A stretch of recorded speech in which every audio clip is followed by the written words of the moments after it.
जय श्री कृष्णा, राधे राधे। आप सभी भक्तों का आपके अपने YouTube चैनल श्री कृष्ण दीवानी में हार्दिक स्वागत है। आज हम सुन रहे हैं मार्गशीर्ष महात्म्य के 12वें अध्याय की कथा। तो सर्वप्रथम भगवान का स्मरण करते हुए सभी बोले, ओम नमो भगवते वासुदेवाय, श्री राधा कृष्णाभ्याम नमो नमः। ब्रह्मा जी श्री विष्णु भगवान से बोले कि हे तात, नैवेद्य अर्पण करने के बाद मनुष्य को क्या करना चाहिए? हे प्रभु, इस मार्गशीर्ष मास में मनुष्य को क्या क्या करना चाहिए, वह आप कृपा करके मुझे बतलावें। तब श्री विष्णु भगवान ब्रह्मा जी से बोले कि हे तात, भोजन कर लेने पर कर्पूर से वासित जल से मुझे आचमन करावें, पान दें और हाथ धोने के लिए चंदन अर्पण करें। फिर पुष्पांजलि देकर भक्ति पूर्वक कपूर से आरती करें। मुकुट और आभूषण आदि समर्पित करके छत्र चवर भेंट करें तथा श्याम सुंदर विग्रह वाले भगवान विष्णु मेरे प्रति कृपा पूर्वक प्रसन्न मुख हैं, ऐसा अपने मन में ध्यान करते हुए अष्टाक्षर मंत्र का 108 बार जप और स्तोत्रों के द्वारा भगवान का सत्वन करें। विद्वान पुरुष कभी भी चलते समय, हंसते समय और अगल बगल में देखते समय तथा पैर से पैर को दबाकर अपने हाथ को मस्तक पर रखकर, खड़े होकर और व्यग्रचित होकर कभी भी मेरे मंत्र का जप न करें। जप के समय तथा व्रत, होम और पूजन आदि में दूसरों से वार्तालाप न करें। जप का फल तीर्थ आदि में सहस्त्र गुना और मेरे समीप अनंत गुना होता है। इस प्रकार अगहन के महीने में मेरी पूजा करके जो प्रदक्षिणा करता है, वह पग पग पर 7 द्वीपों वाली पृथ्वी की परिक्रमा का पुण्य फल पाता है। सहस्त्र नाम का पाठ अथवा केवल एक नाम का उच्चारण करते हुए जो भक्ति पूर्वक मेरी एक परिक्रमा भी करता है, वह मनुष्य प्रतिदिन के पाप को भस्म कर डालता है। जिसने भक्ति भाव के साथ मेरी 108 बार परिक्रमा की है, उसने उत्तम दक्षिणा वाले संपूर्ण यज्ञों का अनुष्ठान पूरा कर लिया है। अब तुम एक गूढ़ रहस्य की बात सुनो। हे वत्स, अपने दामोदर नाम से मुझे ऐसी प्रसन्नता होती है जिसकी कहीं तुलना नहीं है। गोकुल में जब मैंने दही का मटका फोड़ डाला, तब मैया यशोदा ने मेरी कमर में रस्सी लपेटकर मुझे खूब कसकर ओखली में बांध दिया। तभी से मेरा नाम दामोदर के नाम से प्रसिद्ध हुआ। जो प्रतिदिन एकाग्रचित होकर सूर्योदय काल में पवित्रता पूर्वक दामोदराय नमः इस मंत्र का 3000 जप करता है और 3.5 लाख जप पूरा होने पर उसका उद्यापन करता है, जबकि दशांश का हवन, तर्पण और ब्राह्मण भोजन कराता है और इस प्रकार से भक्ति पूर्वक इस अनुष्ठान को पूर्ण करता है, हे ब्रह्मा, उस भक्त पुरुष को मैं मनोवांछित वस्तुएं देता हूँ। दामोदराय नमः इस मंत्रराज का जप करते हुए प्रतिदिन मेरी प्रदक्षिणा और दंड की भांति पृथ्वी पर गिरकर सदैव मुझे साष्टांग प्रणाम करना चाहिए। दोनों हाथ, दोनों पैर, दोनों घुटने, छाती, मस्तक, मन, वाणी और दृष्टि से जो प्रणाम किया जाता है, उसे साष्टांग प्रणाम कहते हैं। अपने मस्तक को मेरे चरणों पर रखकर दोनों भुजाओं को परस्पर मिला दें और प्रार्थना करके कहें कि हे परमेश्वर, मैं मृत्यु रूपी ग्रह से परिपूर्ण इस संसार समुद्र से भयभीत होकर आपकी शरण में आया हूँ। आप मेरी रक्षा करें। फिर मेरे द्वारा दी हुई प्रसाद माला आदि को सादर मस्तक पर चढ़ाकर मेरी पूजा की पूर्ति के लिए वह इस प्रकार से कहे। वह कहे कि हे देव जनार्दन, मैंने मंत्रहीन, भक्तिहीन और क्रियाहीन जो पूजन किया है, वह सब पूजन आपकी कृपा से परिपूर्ण हो। आगे विष्णु भगवान ब्रह्मा जी से कहते हैं कि हे ब्रह्मा, विष्णु सहस्त्र नाम, भीष्म सत्वराज, गजेंद्र मोक्ष, अनुस्मृति तथा गीता, ये 5 प्रकार के स्तोत्र मुझे अभीष्ट हैं। हे महाभाग, इन्हें सुनकर मुझे बड़ी प्रसन्नता होती है। जो मनुष्य एक बूंद भी शालिग्राम शिला का जल पी लेता है, वह मोक्ष का भागी होता है। जिनके मस्तक पर शालिग्राम शिला का चरणोदक है तथा जो उस चरणोदक को पीते हैं, उन पर सूतक या मृतक का भी अशौच लागू नहीं होता। मृत्यु काल में जिसको वह चरणामृत दिया जाता है, वह भी उत्तम गति को प्राप्त होता है। श्रीमन नारायण नारायण हरि हरि, भजमन नारायण नारायण हरि हरि। भगवान शंकर देवी पार्वती से कहते हैं कि हे सुंदरी, अब तुम दशम अध्याय के महात्म्य की परम पावन कथा सुनो, जो स्वर्ग रूपी दुर्ग में जाने के लिए सुंदर सोपान और प्रभाव की चरम सीमा है। काशीपुरी में धीर बुद्धि नाम से विख्यात एक ब्राह्मण था, जो कि मुझ में नंदी के समान भक्ति रखता था। वह पावन कीर्ति के अर्जन में तत्पर रहने वाला, शांतचित और हिंसा, कठोरता एवं दुस्साहस से दूर रहने वाला था। जितेंद्रिय होने के कारण वह निर्वर्ती मार्ग में ही स्थित रहता था। उसने वेद रूपी समुद्र का पार पा लिया था। वह संपूर्ण शास्त्रों के तात्पर्य का ज्ञाता था। उसका चित सदा मेरे ध्यान में संलग्न रहता था। वह मन को अंतरात्मा में लगाकर सदा आत्म तत्व का साक्षात्कार किया करता था। अतः जब वह चलने लगता तो मैं प्रेमवश उसके पीछे दौड़ दौड़कर उसे हाथ का सहारा देता रहता था। हे देवी पार्वती, यह देखकर मेरे पार्षद भृंगी ने मुझसे पूछा कि हे भगवान, इस प्रकार भला किसने आपका दर्शन किया होगा? इस महात्मा ने कौन सा तप, होम अथवा जप किया है कि स्वयं आप ही पद पद पर इसे हाथ का सहारा देते हुए चलते हैं? भृंगी का यह प्रश्न सुनकर मैंने इस प्रकार से उसे उत्तर दिया। मैंने भृंगी से कहना आरंभ किया। मैंने उससे कहा कि एक समय की बात है, कैलाश पर्वत के पार्श्व भाग में पुन्नाग वन के भीतर चंद्रमा की अमृतमयी किरणों से धुली हुई भूमि में एक वेदी का आश्रय लेकर मैं बैठा हुआ था। मेरे बैठने के क्षण भर के बाद ही सहसा बड़े जोर की आंधी उठी। वहां के वृक्षों की शाखाएं नीचे ऊपर होकर आपस में टकराने लगी। कितनी ही टहनियां टूट टूट कर बिखर गई। पर्वत की अविचल छाया भी हिलने लगी। इसके बाद वहां महान भयंकर शब्द हुआ, जिसे पर्वत की कंदराएं प्रतिध्वनित हो उठी। तदंतर आकाश से कोई विशाल पक्षी उतरा, जिसकी कांति काले मेघ के समान थी। वह कजल की राशि, अंधकार के समूह अथवा पंख कटे हुए काले पर्वत का सा जान पड़ता था। पैरों से पृथ्वी का सहारा लेकर उस पक्षी ने मुझे प्रणाम किया और एक सुंदर नवीन कमल मेरे चरण में रखकर स्पष्ट वाणी में स्तुति करनी उसने आरंभ की। वह पक्षी मुझे बोला कि हे देव, आपकी जय हो। आप चिंतानंदमयी, सुधा के सागर तथा जगत के पालक हैं। आप सद्भावना से युक्त एवं अनाशक्ति की लहरों से उल्लसित हैं। आपके वैभव का कहीं अंत नहीं है। आपकी जय हो। अद्वैत वासना से परिपूर्ण बुद्धि के द्वारा आप त्रिविध मलों से रहित हैं। आप जितेंद्रिय, भक्तों के अधीन रहते हैं तथा ध्यान में आपके स्वरूप का साक्षात्कार होता है।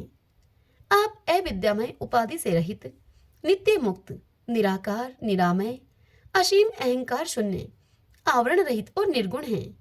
आपके चरण कमल शरणागत भक्तों की रक्षा करने में प्रवीण हैं। अपने भयंकर ललाट रूपी महासर्प की विष ज्वाला से आपने कामदेव को भस्म किया है। आपकी जय हो।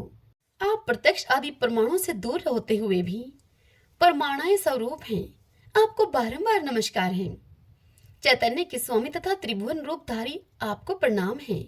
मैं श्रेष्ठ योगियों के द्वारा चुंबित आपके उन चरण कमलों की वंदना करता हूँ, जो अपार भवपाप के समुद्र से पार उतारने में अद्भुत शक्तिशाली हैं। हे महादेव, साक्षात बृहस्पति भी आपकी स्तुति करने की दृष्टता नहीं कर सकते। सहस्त्र मुखों वाले नागराज शेष में भी इतनी चातुरी नहीं है कि वे आपके गुणों का वर्णन कर सके। फिर मेरे जैसे छोटे बुद्धि वाले पक्षी की तो बिसात ही क्या है। उस पक्षी के द्वारा किए हुए इस स्तोत्र को सुनकर मैंने उससे पूछा कि हे विहंगम, तुम कौन हो और कहां से आए हो? तुम्हारी आकृति तो हंस की जैसी है, मगर रंग कोए का मिला है। तुम जिस प्रयोजन को लेकर यहाँ पर आए हो, उस प्रयोजन को मुझे कहो। यह सुनकर वह पक्षी बोला मुझे कि हे देवेश, मुझे ब्रह्मा जी का हंस जानिए आप। हे दुर्जटई, जिस कर्म से मेरे शरीर में इस समय कालिमा आ गई है, उसे आप सुनिए। हे प्रभु, यद्यपि आप सर्वज्ञ हैं, इसलिए आपसे कोई भी बात छिपी नहीं है। फिर भी यदि आप पूछते हैं तो मैं आपसे बतलाता हूँ। सौराष्ट्र अर्थात सूरत नगर के पास एक सुंदर सरोवर है, जिसमें कमल लहलाते रहते थे। उसी में से बाल चंद्रमा के टुकड़े जैसे श्वेत मरणालों के ग्रास लेकर मैं बड़ी तीव्र गति से आकाश में उड़ रहा था। उड़ते उड़ते सहसा वहां से पृथ्वी पर गिर पड़ा मैं। और जब मुझे होश आया पर अपने गिरने का कोई कारण न देख सका मैं, तो मैं मन ही मन सोचने लगा कि अहो, यह मुझ पर क्या आ पड़ा। आज मेरा पतन कैसे हो गया। पके हुए कपूर के समान मेरे श्वेत शरीर में यह कालिमा कैसे आ गई? इस प्रकार विस्मित होकर मैं अभी विचार ही कर रहा था कि एकाएक उस पोखरे के कमलों में से मुझे एक ऐसी वाणी सुनाई दी। उस वाणी ने कहा कि हंस उठो, मैं तुम्हारे गिरने और काले होने का कारण तुम्हें बताती हूँ। तब मैं उठकर सरोवर के बीच में आ गया और फिर मैंने वहां पर 5 कमलों से युक्त एक सुंदर कमलनी को देखा। उसको प्रणाम करके मैंने उसकी प्रदक्षिणा की और अपने पतन का उससे कारण पूछा। तब वह कमलिनी मुझसे बोली कि हे कलहंस, तुम आकाश मार्ग से मुझे लांग कर गए हो, उसी पाप के परिणाम स्वरूप तुम्हें पृथ्वी पर गिरना पड़ा है तथा उसी के कारण तुम्हारे शरीर में यह कालिमा दिखाई देती है। तुम्हें गिरा देखकर मेरे हृदय में दया भर आई और जब मैं इस मध्यम कमल के द्वारा बोलने लगी हूं, उस समय मेरे मुख से निकली हुई सुगंध को सूंघकर 60,000 भंवरे स्वर्गलोक को प्राप्त हो गए हैं। हे पक्षीराज, जिस कारण से मुझे इतना वैभव, ऐसा प्रभाव आया है, उसे मैं तुमसे बतलाती हूँ। तुम ध्यानपूर्वक सुनो। इस जन्म से पहले तीसरे जन्म में मैं इस पृथ्वी पर एक ब्राह्मण की कन्या के रूप में उत्पन्न हुई थी। उस समय मेरा नाम सरोज वदना था। मैं गुरुजनों की सेवा करती हुई सदा एकमात्र पातिव्रत्य के पालन में तत्पर रहती थी। एक दिन की बात है, मैं एक मैना को पढ़ा रही थी। इसे पति सेवा में कुछ विलंब हो गया। इससे पति देवता कुपित हो गए और उन्होंने मुझे श्राप दे दिया। उन्होंने श्राप देते हुए मुझसे कहा कि पापिनी, तुम मैना हो जा। मरने के बाद यद्यपि मैं मैना हो गई, फिर भी पातिव्रत्य के प्रसाद से मुनियों के ही घर में मेरा जन्म हुआ। मुझे वहां आश्रय मिला। किसी मुनि कन्या ने मेरा पालन पोषण किया। मैं जिनके घर में थी, वे ब्राह्मण आदि प्रतिदिन प्रातःकाल विभूति योग नाम से प्रसिद्ध गीता के 10वें अध्याय का पाठ किया करते थे और मैं उस पापहारी अध्याय को नित्य प्रतिदिन सुना करती थी। हे विहंगम, काल के आने पर मैं मैना का शरीर छोड़कर 10वें अध्याय के महात्म्य से स्वर्गलोक में अप्सरा हुई। मेरा नाम पद्मावती हुआ और मैं पद्मा की प्यारी सखी हो गई। एक दिन मैं विमान में बैठकर आकाश में विचर रही थी। उस समय सुंदर कमलों से सुशोभित इस रमणीय सरोवर पर मेरी दृष्टि पड़ी और इस सरोवर में उतरकर जो ही मैंने जल क्रीड़ा आरंभ की, त्यों ही दुर्वासा मुनि वहां पर आधम के। उन्होंने वस्त्रहीन अवस्था में मुझको देख लिया। उनके भय से मैंने स्वयं ही यह कमलनी का रूप धारण कर लिया। मेरे दोनों पैर 2 कमल हुए, मेरे दोनों हाथ भी 2 कमल हो गए और शेष अंगों के साथ मेरा मुख भी एक कमल हुआ। इस प्रकार मैं 5 कमलों से युक्त हुई।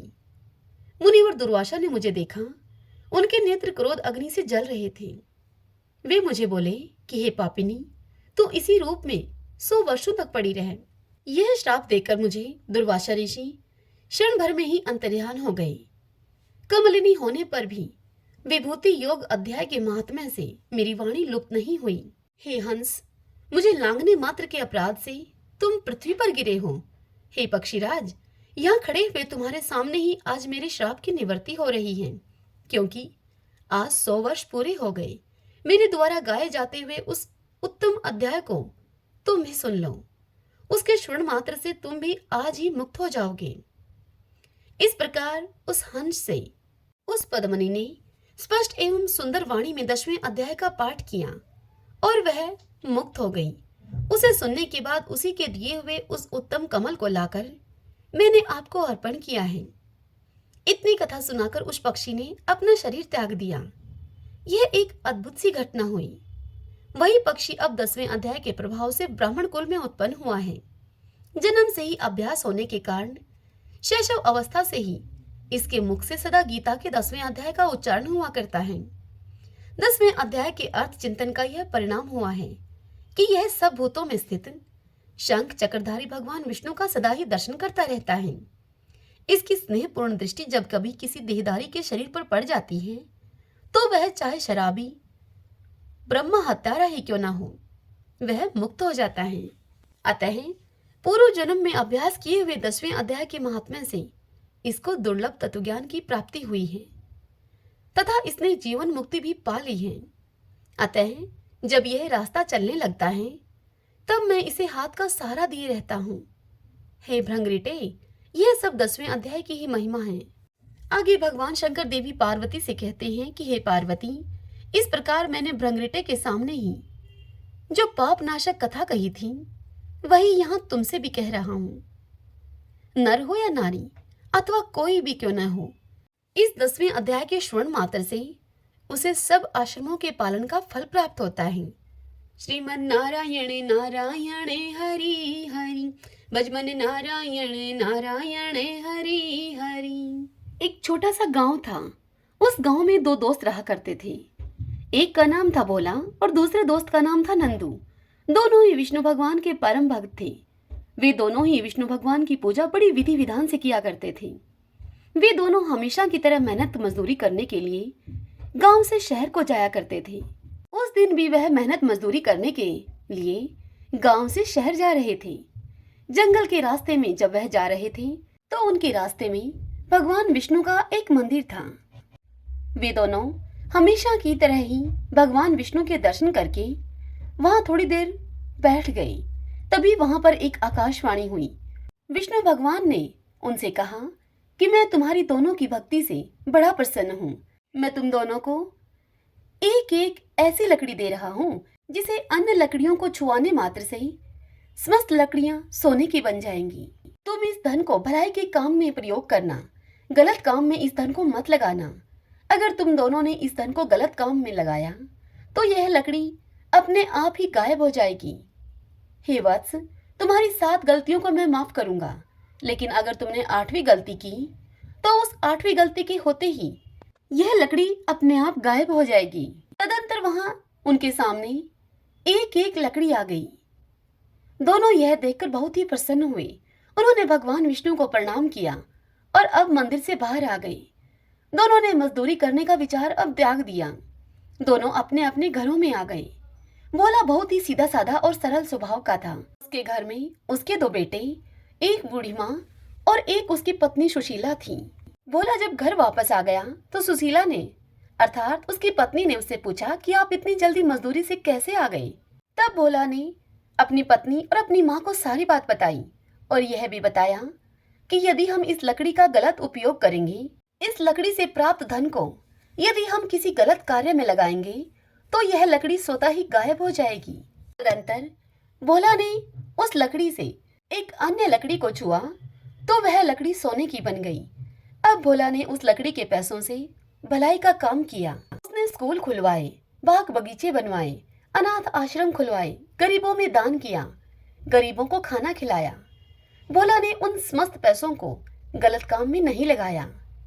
भोला की पत्नी ने कई बार उससे कहा कि हम घर बनवा लेते हैं, हमारा घर टूटा फूटा है, जेवर बनवा लेते हैं, लेकिन भोला ने उसकी एक न मानी और उसे साफ मना कर दिया। भोला का नाम दान दाताओं में अब सबसे ऊपर आने लगा।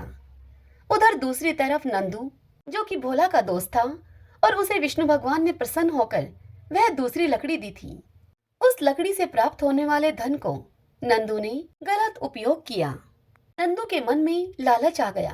उसने अपना घर बनवाया, जेवर बनवाए, लेकिन कोई अच्छा काम नहीं किया और वह शराब पीने लगा। इस तरह से नंदू ने 7 गलतियां कर दी। जब नंदू ने 8वीं गलती की तो वह लकड़ी अपने आप गायब हो गई।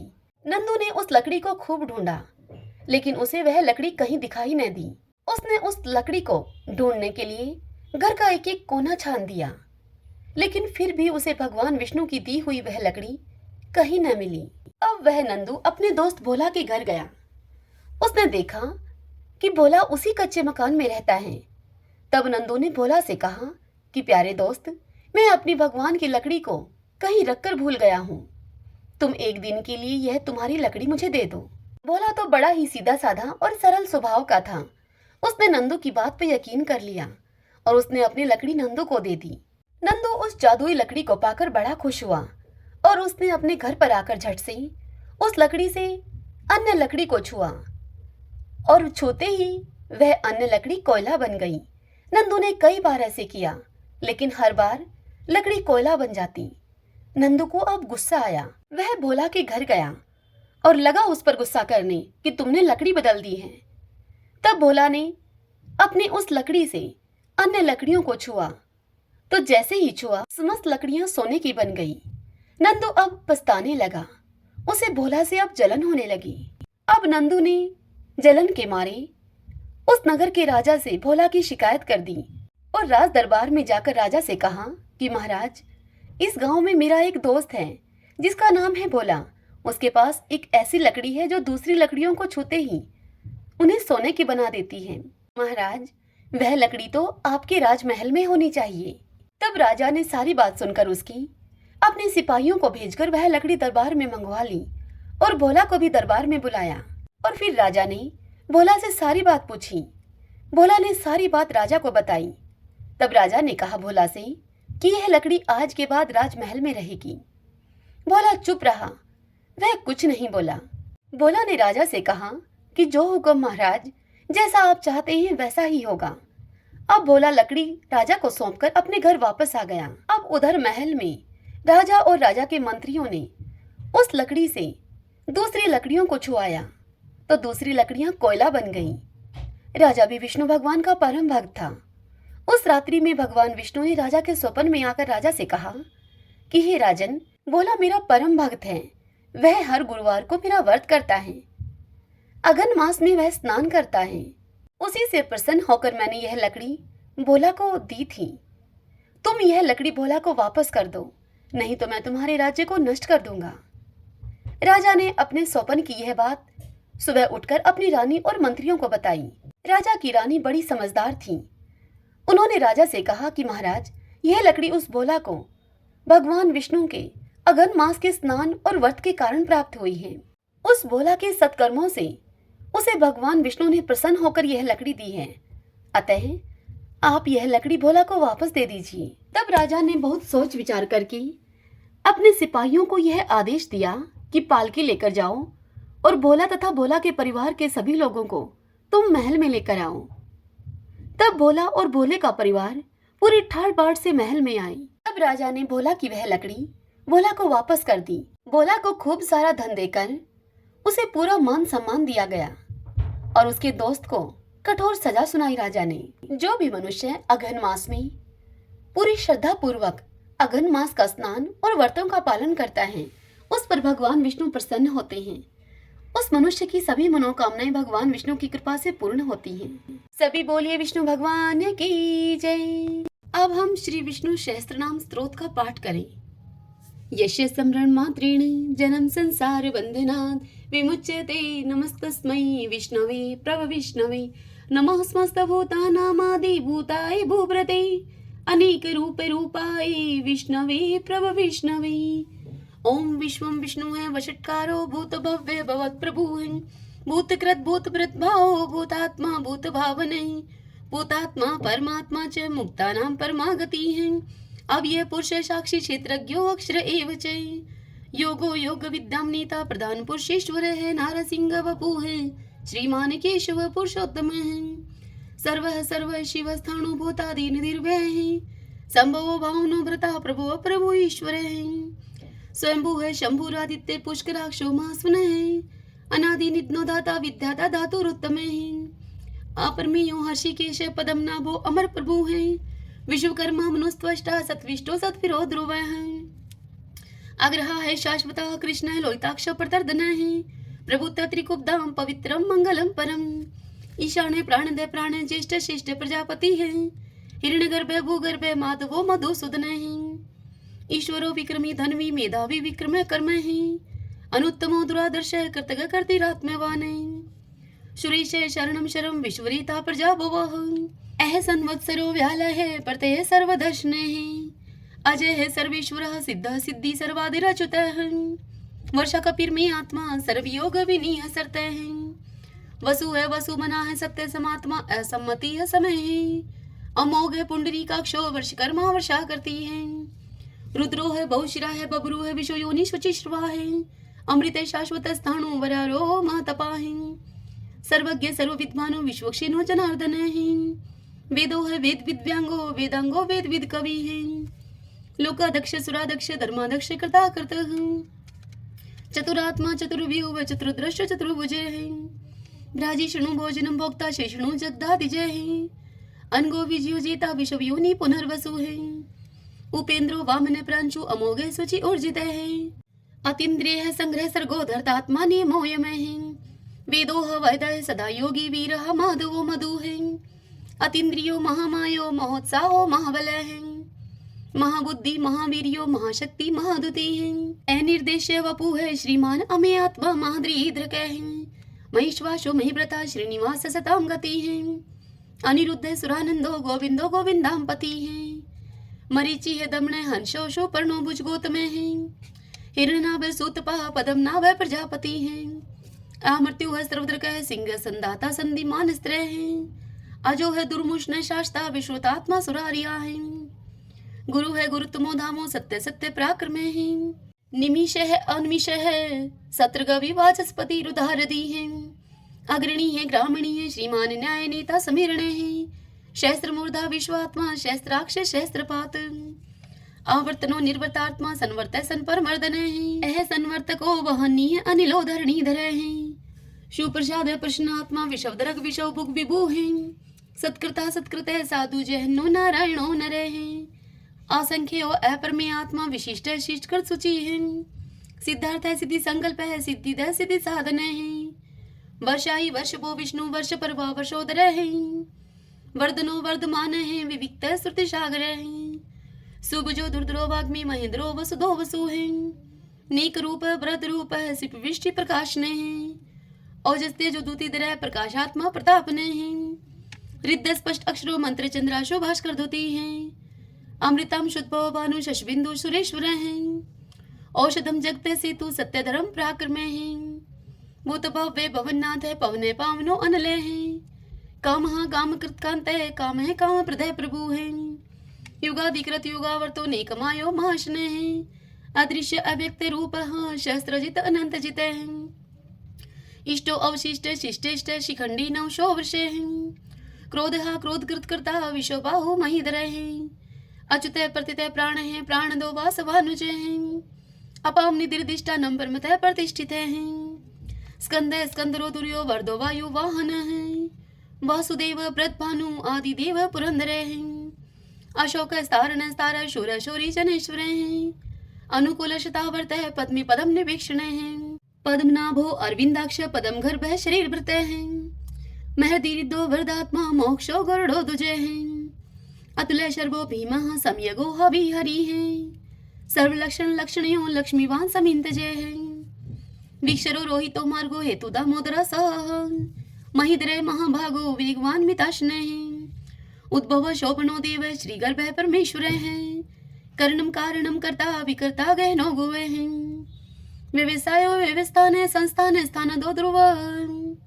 प्रहृदि परम स्पष्ट चतुष्ट पुष्ट शुभेक्षण है। रामो विरामो वीर जो मार्गो नेवन्यो अनिय है। वीर शक्ति मतम श्रेष्ठो धर्मोदरम विदुत्तम है। वैकुंठ पुरुष प्राण प्राणदय प्रणवय प्रथु है। हिरण्यगर्भ शत्रुघ्नो व्याप्तो वायुर्दोक्ष जय है। ऋतु है सुदर्शन काल परमेष्टि परिग्रह है। उग्र संवत्सरो दक्षो विश्रमो विशव दक्षिण है। विस्तार स्थावस्थाणु परमाणम बीजम व्ययम। अर्थो अनर्थो महाकोशो महाभोगो महाधन है। अनिर्विण सत्विष्ट है अभूह धर्म यूपो महामख है। नक्षत्र नेमी नक्षत्री शमय शामय शमी हन है। यज्ञ इज्य महेजय चे कर्तुस्त्रम स्ताम गति है। सर्वदर्शी विमुक्तात्मा सर्वज्ञो ज्ञानम उत्तमम। सुवर्त सुमुख सूक्ष्म सुघोष सुखद सुहृत है। मनोहरो जीत क्रोधो वीरबाहु विधारण है। स्वप्न सर्वशो व्यापी नेकात्मा नेक क्रम कृत। वत्सरो वत्सलो वत्सी तरतन गर्भ धनेश्वर है। धर्म गोप धर्म कृत धर्मी शत अशत शर्म अक्षरम। अविज्ञाता शस्त्रांशु विधाता कृत लक्षण है। गपस्ती ने मी सत्वस्त सिंहो भूत महेश्वर है। आदि देवो महादेव देवशो देव भृत गुरु है। उत्तरो गोपतिर गुप्ता ज्ञान गम्य पुरातन है। शरीर भूत भृत भोक्ता कपिंद्रो बुरी दक्षिण है। सोमपो अमृतप है सोम है पुरुषित पुरुषोत्तम है। विनियुजे सत्य संदो दाशर सत्वतम पति है। जीवो है विनिता साक्षी मुकुंदो अमित विक्रम है। अंबो निदिर्णंतात्मा मोददिशयो अनंत के है। अजय है मार है स्वभाव जीता मित्र प्रमोदन है। आनंदो नंदनो नंद सत्य धर्मा त्रिविक्रम है। महर्षि कपिलाचार्य कर्तघ मेदनी पति है। त्रिपद त्रिदशा अध्यक्षो महाष्ट्रं कृतांत करते हैं। महावराहो गोविंदे शोषेण कनकांगदी गुह गबीरो गेनो गुप्त चक्र गदाधरे वेदाः स्वंगो अजिते कृष्णो दृढ़ संकर्षणे अच्युते हैं। वर्णो वारुणो वृक्ष पुष्कराक्षो महामना है। भगवाने भगानंदी वनमाली हलायुदे आदित्यो ज्योतिरादित्य शैषणो गतिस्तमः शुधन्वा खंड परशु है दारुणो द्रविण प्रदय द्विस्पर्क सर्वदृग व्यासो वाचस्पति यो निजय त्रिशाम श्याम गय श्याम निर्वाणम बीशजम विष्के संन्यास कृष्ण शांते निष्ठा शांति प्रायणम शुभांगम शांति दय सत्रष्टा कुमुदय कुवलेशय गोहति गोपतिर्गुप्ता वृषभाक्षो वर्ष प्रिय एनिवर्ति निर्वर्तात्मा संक्षिप्ता श्रीमकर शिव श्रीवत्स्वक्षा श्रीवाशय श्रीपति है श्रीमतांबर श्रीदय श्रीशय श्रीनिवास श्रीनिधि है श्री विभावने श्रीद्रह श्रीक्रह श्रेय श्रीमान लोकत्रयाश्रय स्वक्षय स्वंग स्थानंदो नंदिर ज्योतिर्गणेश्वर विजितात्मा विधेयात्मा सत्कीर्ति छिन संशय उदृण सर्वत चक्षु अनिश शाश्वत अस्त्र भूषयो भूषणो भूत विशोक शोक नाशने अर्चिस्मान अर्चित कुंभ है विशुद्धात्मा विशोधने अनिरुद्धो अप्रतिरथ है प्रद्युम्नो अमित विक्रम कालने मीनिहा वीर शौरी शूर जनेश्वरे त्रिलोकात्मा त्रिलोकेश है केशव केशिहारी है कामदेव है कामपाल कामिकांत कृतागमे अनिर्देश वपु विष्णु वीरो अनंतो धनंजय ब्राह्मणियो ब्रह्माकृत ब्रह्मा ब्रह्म ब्रह्मा विवर्धने ब्रह्माविद ब्राह्मणो ब्रह्मी ब्रह्माज्ञो ब्राह्मण प्रिय महाकर्मो महाकर्मा महातेजा महोरगे महाक्रतु महायज्वा महायगो महावीर सत्वय स्तव प्रिय स्तोत्रम स्तुतारण प्रिय पूर्ण पुरिता पुण्य पुण्य कीर्ति अनामय है मनोजव तीरथ करो वसुरेता वसुप्रदय वसुप्रदो वासुदेवो वसु है वसु मना हावी है सदगति है सत्कृति है सत्ता सद्भूति सत्य प्रायणे सूरसेनो यदुश्रेष्ठ सन्निवास है स्वयं मुने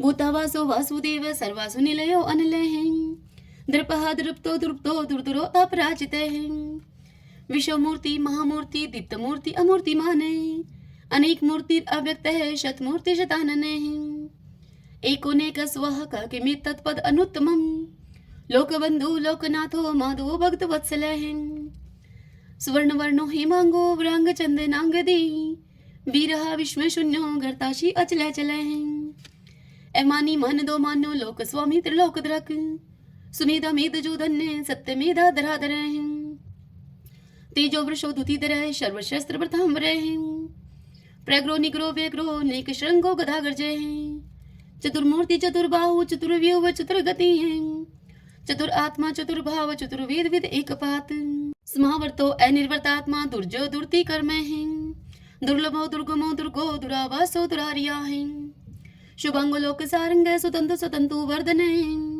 इंद्र कर्मा महाकर्मा कृतकर्मा कृतागम उद्भवो सुंदरो सुंदो रत्ननाभ सुलोचन अर्को वाशन श्रृंगी जयंत सर विजयी है स्वर्ण बिंदु अक्षोभय सर्वागी सुरेश्वर महाहदो महागतो महाभूतो महानिधि कुंदय कुंदय कुंदय पर्जने पावनो अनिल अमृताशो अमृतोपु सर्वज्ञ सर्वतो मुखे शूलुभ शुभर्त सिद्ध शत्रुज शत्रुतापने ने क्रोध उदम्बरो अशुत चाणुरांत निशोधने शस्त्रार्ची सप्त जीव सप्तदा सप्तवाहन अमूर्ति अनगे अचिंत्य भयकृत भय नाशने अणुः व्रतः कृश स्थूल गुणवृत निर्गुण महान ऐद्रत सवद्रत श्वासे प्रागवंशो वंशवर्धन भारव्रत कथित योगी योगीश सर्व कामदय आश्रम शर्मण श्याम सुपर्णो वायु वाहन धनुर्धरो धनुर्वेदो दंडो दमिता दमः अपराजित सर्वशहो नियंता नियमो अयमः सत्ववान सात्विक सत्य सत्य धर्म प्रायण अभिप्राय प्रियारो अर्ह प्रियकृत प्रतिवर्धन विहाय सगति ज्योति है सुरुचि उद्भुग विभु है रवि विरोचन सूर्य है सविता रवि लोचन अनंत हूत भूत भोक्ता सुख दो नेक जो अग्रज अनिर्णय सदामर्षि लोकधिष्ठानम अद्भुत सनात सनातन तमय कपिल कपिर पे स्वस्ति स्वस्ति कृत स्वस्ति स्वस्ति भुक स्वस्ति दक्षिण ए रुद्र कुंडली चक्री विक्रम मुझ शासन है, शब्दातिगय शब्दशः शिशिर शर्वरी करे हैं। ए क्रूर पेशलो दक्षो दक्षिण शमीणाम वरे है, विदुत्मा विद्भय पुण्य शर्वण कीर्तन है। उत्तारणो दुष्कृति पुनोदश पन्नाशने हैं, वीरहा रक्षण संतो जीवन प्रिय वस्तित हैं।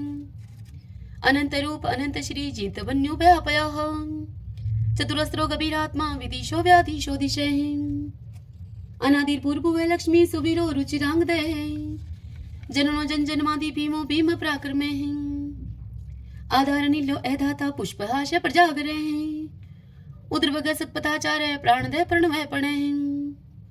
प्रमाणम प्राण निल्य प्राणव्रत प्राण जीवन है, ततुम तत्फिदेकात्मा जन्म मृत्यु जराति गए।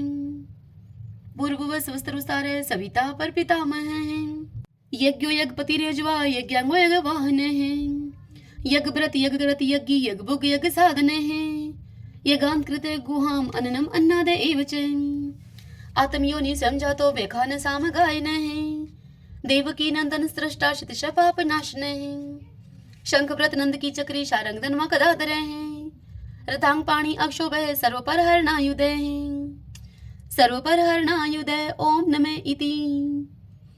विष्णु भगवान की जय। ओम नमो भगवते वासुदेवाय। आइए भगतजनों, अब हम श्री कृष्ण चालीसा और भगवान श्री कृष्ण की आरती करेंगे। तदंतर भगवान के नाम का संकीर्तन करते हुए इस कथा का समापन करेंगे। बंशी शोभित कर मधुर नील जलद तन श्याम, अरुण अधर जनु बिंब फल नैन कमल अभिराम। पूर्ण इंद्र अरविंद मुख पीतांबर शुभ साज, जय मन मोहन मदन छवि कृष्ण चंद्र महाराज। जय यदुनंदन जय जगवंदन, जय वसुदेव देव की नंदन। जय यशोदा सुत नंद दुलारे, जय प्रभु भक्तन के दृगतारे। जय नटनागर नाथ नथैया, कृष्ण कन्हैया धेनु चरैया।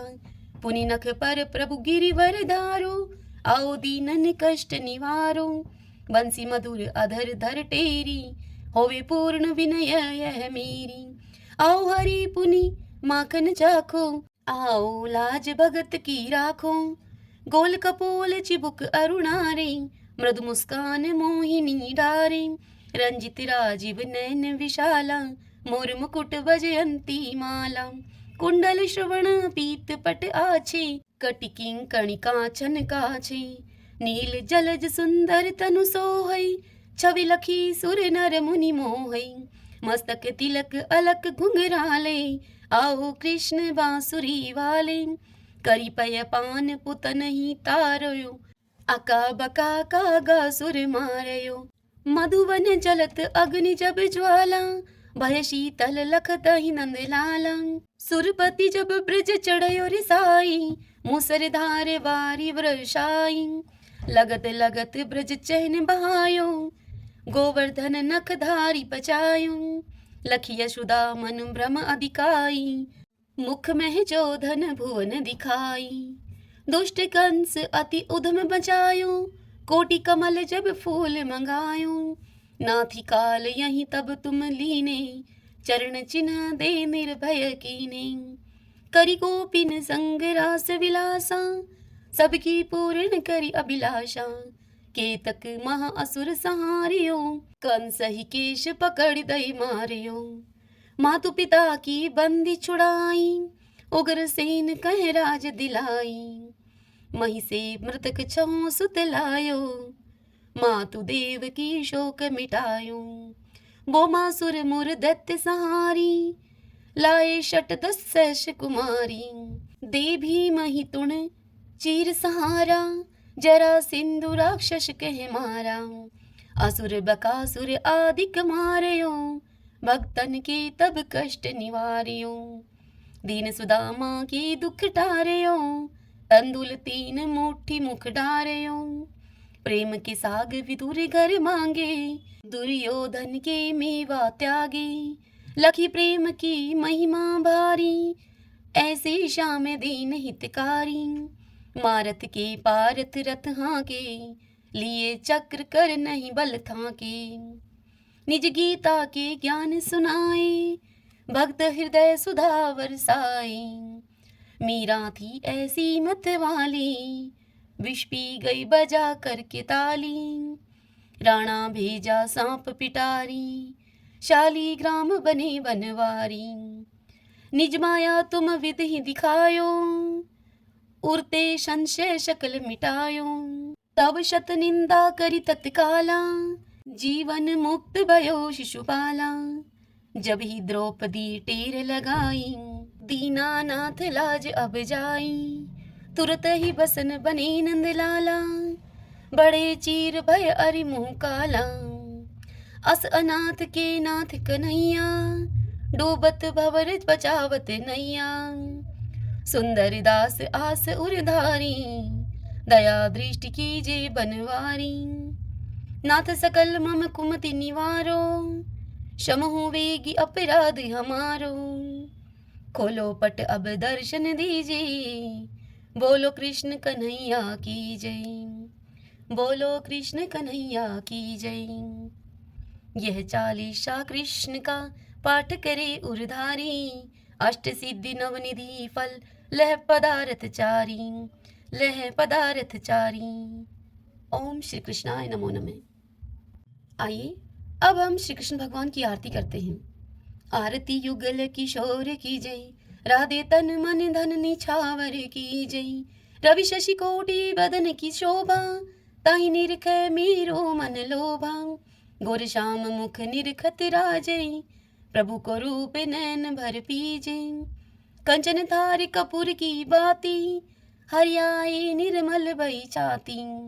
फूलन की सीज फूलन की माला, रत्न सिंहासन बैठे नंदलाला। मोर मुकुट मुरली कर सोहे, नटवर वेश देख मन मोहे। ओढ़ो नील पीत पट सारी, कुंज बिहारी गिरवरधारी। श्री पुरुषोत्तम गिरवरधारी, आरती करत सकल ब्रज नारी। नंद नंदन वृषभानु किशोरी, परमानंद स्वामी अविचल जोरी। सभी बोलिए श्री कृष्ण भगवान की जय। तो आइए भगवान के इन नामों को 5 बार बोलते हुए संकीर्तन करते हैं। श्री कृष्ण गोविंद हरि मुरारी, हे नाथ नारायण वासुदेव। श्री कृष्ण गोविंद हरि मुरारी, हे नाथ नारायण वासुदेव। श्री कृष्ण गोविंद हरि मुरारी, हे नाथ नारायण वासुदेव। श्री कृष्ण गोविंद हरि मुरारी, हे नाथ नारायण वासुदेव। श्री कृष्ण गोविंद हरि मुरारी, हे नाथ नारायण वासुदेव। सभी बोलिए विष्णु भगवान की जय। श्री राधा कृष्णाभ्याम नमो नमः। भक्तजनों, आज की यह कथा आपको कैसी लगी? यदि आपको यह कथा उपयोगी लगी हो तो इस वीडियो को आप लाइक करें और कमेंट बॉक्स में जय श्री कृष्णा लिखिए। और यदि आप हमारे चैनल पर पहली बार आए हैं तो आप हमारे इस चैनल श्री कृष्ण दीवानी को सब्सक्राइब कर लीजिए। बेल आइकन के बटन को भी प्रेस कर लीजिएगा ताकि आपको आने वाले सभी वीडियोस की जानकारी सबसे पहले उपलब्ध हो सके। हरे कृष्णा।